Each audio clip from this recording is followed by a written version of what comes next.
महाभारत के युद्ध में लाखों योद्धा मरे, पर एक मृत्यु ऐसी थी जिसने स्वयं कर्ण जैसे योद्धा की आत्मा को हिला दिया। वो मृत्यु थी अभिमन्यु की। पर क्या आप जानते हैं, मरने से पहले अभिमन्यु ने कर्ण से एक ऐसा सच कहा था जिसे सुनकर कर्ण का चेहरा पीला पड़ गया और जिसके बाद वो कभी पहले जैसा नहीं रहा।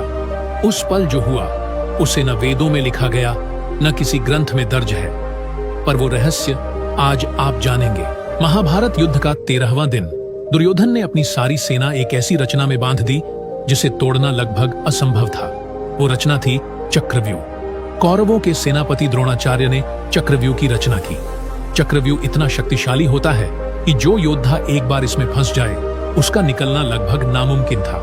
कौरवों की ओर से सभी ने मिलकर एक षड्यंत्र बनाया कि वो अर्जुन को इस चक्रव्यूह में फंसाकर चारों तरफ से हमला करेंगे और अगर अर्जुन मारा जाएगा तो पांडव अपने आप युद्ध हार जाएंगे। परंतु उस दिन 16 वर्ष का एक युवक उस चक्रव्यूह को तोड़ने चला था, बिना यह जाने कि वह बाहर निकल भी पाएगा या नहीं। अभिमन्यु ने जैसे ही अपने रथ का अग्रभाग चक्रव्यूह में प्रवेश कराया, कौरव सेना हिल गई। उसके बाणों की गति इतनी तीव्र थी कि वह हर दिशा से आने वाले प्रहारों को सहजता से काट रहा था। उसके चेहरे पर कोई भय नहीं था, बल्कि एक मुस्कुराहट थी, जैसे युद्ध उसके लिए खेल हो। उसकी आंखों में वही तेज झलक रहा था जो कभी अर्जुन की आंखों में था। तभी दुर्योधन ने कर्ण से क्रोधित स्वर में कहा, यह बालक हमारे रथों को भस्म कर रहा है। कर्ण, इसे अभी खत्म करो। लेकिन कर्ण के भीतर एक द्वंद्व चल रहा था। क्या मैं इस बच्चे को मार सकता हूं? वह सोच रहा था, जिसकी उम्र में मैंने तीर चलाना सीखा था, वह आज मुझ पर तीर चला रहा है। वह देख रहा था वह बालक किस तरह अकेले सैकड़ों योद्धाओं से जूझ रहा था। तभी द्रोणाचार्य ने चारों ओर से सैनिकों को बुलाया और कृपाचार्य ने संकेत दिया, अब इसे अकेला छोड़ना पाप होगा, पर इसे जीवित छोड़ना और भी बड़ा। और तब जयद्रथ ने चक्रव्यूह का द्वार बंद कर दिया। अभिमन्यु अब भीतर फंस चुका था, अकेला पर अडिग। अब यह युद्ध नहीं रह गया था, यह एक तपस्या बन चुका था। चारों ओर से कौरव सेना ने उसे घेर लिया। द्रोणाचार्य, कृपाचार्य, अश्वत्थामा, सभी महान योद्धा अब एक ही लक्ष्य पर केंद्रित थे, अभिमन्यु का वध। न कोई साथ, न कोई मदद। फिर भी वह बालक मुस्कुरा रहा था। अभिमन्यु का रथ अब पूरी तरह टूट चुका था, घोड़े घायल थे, सारथी गिर चुका था और उसका धनुष बाणों की वर्षा में टूट गया। पर उस बालक ने हार नहीं मानी। जयद्रथ, दुर्योधन और कर्ण तीनों मिलकर उस पर वार कर रहे थे, कभी पीछे से, कभी दोनों ओर से। पर अभिमन्यु हर प्रहार को सहते हुए भी अपने प्राणों की बाजी लगाए खड़ा था। वह रथ का टूटा पहिया उठाता है, तभी एक तीव्र बाण अभिमन्यु के कंधे में आ लगता है। वह लड़खड़ाता है पर गिरता नहीं। वह पलट कर देखता है, सामने कर्ण खड़ा है। वह बाण कर्ण का था, पर उस प्रहार में न घृणा थी न गर्व, वह जैसे नीति का हिस्सा था। अभिमन्यु धीरे से मुस्कुराता है और कर्ण से कहता है, रुको कर्ण, मरने से पहले मैं तुमसे कुछ कहना चाहता हूं। कर्ण का हाथ रुक जाता है, उसकी आंखों में करुणा झलकती है।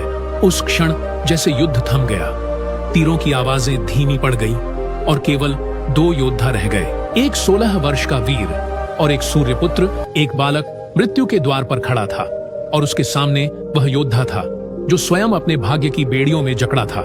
अभिमन्यु ने कर्ण की ओर मुस्कुराते हुए कहा, कर्ण, तुम सोचते हो कि मैं तुमसे नफरत करता हूं। कर्ण चौंकता है और कहता है, नहीं बालक, पर तुम यह क्यों कह रहे हो? अभिमन्यु मुस्कुराते हुए, नहीं, मैं जानता हूं तुम मेरे पिता अर्जुन के समान तेजस्वी हो, पर तुम्हें एक बात जाननी होगी, तुम और मेरे पिता एक ही सूर्य की 2 किरणें हो।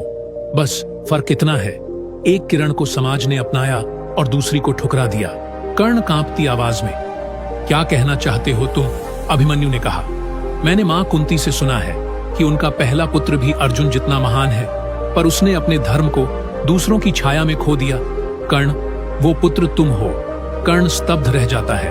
अभिमन्यु आगे कहता है, कर्ण, तुम मेरे पिता के भाई हो और मैं तुम्हारा भतीजा। कर्ण हैरान होकर, क्या तुम ये सच जानते हो? अभिमन्यु ने कहा, हाँ कर्ण, इसीलिए मैं चाहता हूं कि मेरे मरने के बाद तुम वो करो जो एक सच्चे काका को करना चाहिए, धर्म के पक्ष में खड़ा होना। कर्ण की आंखों से आंसू गिरने लगते हैं। वह कांपती आवाज में कहता है, पर मैं दुर्योधन का ऋणी हूं, मैं कैसे पांडवों का साथ दे सकता हूं? इस पर अभिमन्यु ने कहा, तब कम से कम इतना करो कर्ण, कि जब तुम अर्जुन से मिलो तो उसे मेरा प्रण बता देना, और तुम मेरी एक बात याद रखना, मैं मरा नहीं हूं काका, मैं तुम्हारी आत्मा में जिंदा हूं।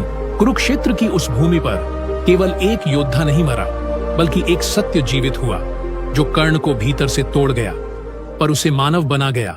कर्ण धीमे स्वर में, तेरी मृत्यु का दोष मुझ पर है बालक, पर तेरे शब्द मेरे भीतर एक अग्नि छोड़ गए हैं जो मुझे जलाती रहेगी जब तक मैं स्वयं ना जल जाऊं। जब कर्ण का रथ कीचड़ में धंसा और श्री कृष्ण ने अर्जुन से कहा प्रहार करो, तो कर्ण के होठों पर बस एक ही नाम था, अभिमन्यु। कर्ण ने धीरे धीरे सिर उठाया, उसके भीतर एक अनकही पीड़ा और गहरी समझ पल रही थी। कर्ण धीमे स्वर में, भतीजे तेरा प्रण आज पूरा हुआ। और उसी पल कर्ण ने जीवन का सबसे बड़ा सत्य समझा कि रक्त के रिश्ते कभी नहीं मरते, वे बस कर्मों में बदल जाते हैं। कर्ण ने रथ से उतरकर तलवार उठाई, उसकी आंखों में आंसू और दृढ़ता का मेल था। वह जान गया कि युद्ध केवल विजेताओं और पराजित के बीच नहीं, बल्कि सत्य और धर्म के बीच है। महाभारत के इतिहास में यह प्रसंग कहीं लिखा नहीं गया, पर कुछ प्राचीन ग्रंथों में इसका उल्लेख मिलता है कि कर्ण मृत्यु से पहले वह बार बार अभिमन्यु का नाम ले रहा था। अभिमन्यु ने अपने मरते हुए क्षणों में जो सच बताया वो यह था कि युद्ध और वंश का गर्व व्यर्थ है अगर मनुष्यता खो जाए। एक बालक जो जीवन में इतना छोटा था, वह एक योद्धा, एक शिक्षक और एक मार्गदर्शक बन गया, जिसने अपने अंतिम शब्दों से कर्ण को जीवन का अर्थ दे दिया कि कभी कभी रिश्ते जन्म से नहीं बल्कि बलिदान से बनते हैं। अभिमन्यु ने मौत को पाया, पर कर्ण को जीवन का अर्थ दे गया। यह केवल एक युद्ध नहीं था, यह सत्य, प्रेम और मानवता की जीत थी। और यही संदेश भी है कि जीवन की महानता केवल विजय या रक्त में नहीं, बल्कि उस साहस और प्रेम में है जो हम दूसरों के लिए जीते हैं। अभिमन्यु का बलिदान केवल युद्ध की घटना नहीं रह जाता, बल्कि कर्ण और अर्जुन के जीवन में स्थायी प्रभाव छोड़ता है। यह कहानी न केवल महाभारत का ऐतिहासिक पक्ष दिखाती है, बल्कि सच्चे रिश्तों और मानवता की गहराई को भी उजागर करती है। तो दोस्तों, आज की वीडियो में बस इतना ही। उम्मीद है आपको आज की वीडियो पसंद आई होगी।